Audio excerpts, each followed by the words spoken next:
This is Book 3 in the I.Q. trilogy, Two Jumped Out of the Lion's Mouth, written and narrated by Mark Clark.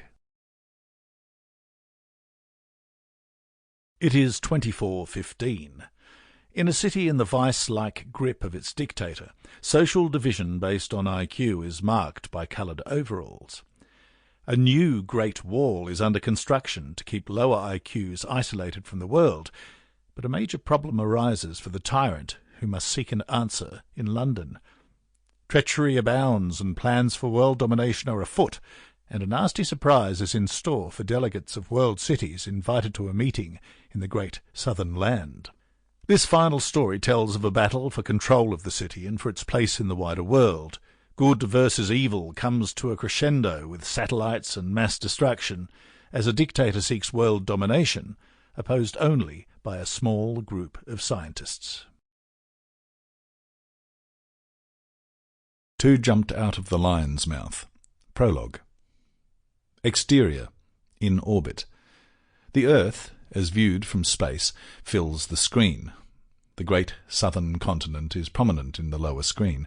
The globe is lifting its head towards the sun at the height of the southern summer. Across the foreground, Viles's spiky cylinder satellite momentarily wipes the Earth from view. The eye of the camera follows the huge metal sea urchin as it tumbles away from left to right, following the anti-clockwise motion of the Earth. Exterior. Corporate city. Sunrise. The city streets are littered and dirty and devoid of movement in the early morning. Concrete and surveillance cameras predominate. There is no sign of greenery. Angle on to a sign swinging pendulously from a pole, creaking eerily in the morning wind. It reads, Sydney. Vagrants are strewn among the garbage in the gutters. Skyscrapers tower above them, gleaming in the morning sunrise. As viewed from the top of a skyscraper, the city spreads away towards the west. Kilometres of concrete characterises the closer urban scape. Beyond this, a large steel wall can be seen in the distance, and beyond this, farmland. We zoom in on the wall, and we see that it is not completed, a construction site, a work in progress. Its rising skeleton is heavy with cranes and machinery, but it is already many stories high, a formidable edifice. We look back towards the city from the wall's point of view.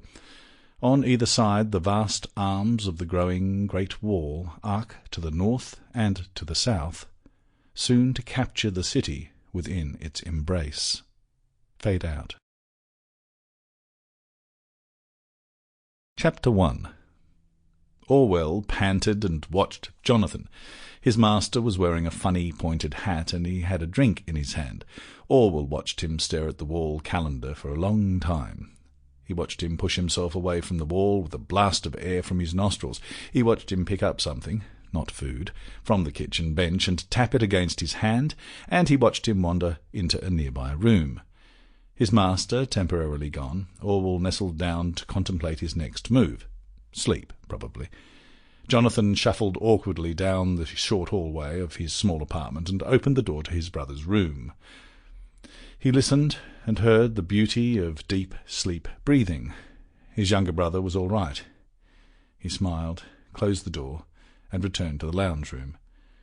Jonathan was starting to show his age a little. He looked more than 5 years older for the progress of the last 5 years. He still had broad, black-rimmed glasses, which magnified his eyes a great deal, and he still had the same bald head, but he had lost weight, and though he looked good for it, it did give him a more wizened appearance and made him look a trifle older than his 42 years. He shuffled back into the kitchen, and he leaned against the kitchen wall, once again to peer up close at the calendar. It had 30 crosses upon December 2414, and a circle upon December 31. With the clumsy opening of a permanent marker pen and another squint, he added the 31st cross. Then he squinted, once again, at the kitchen clock. It read 11:54. Jonathan looked down at the letter in his hand. He fidgeted with it nervously, and then he moved into the lounge-room and slumped rather recklessly into his cushioned chair, which braced itself to accept the blow. The little pointed paper hat perched Sample complete. Ready to continue?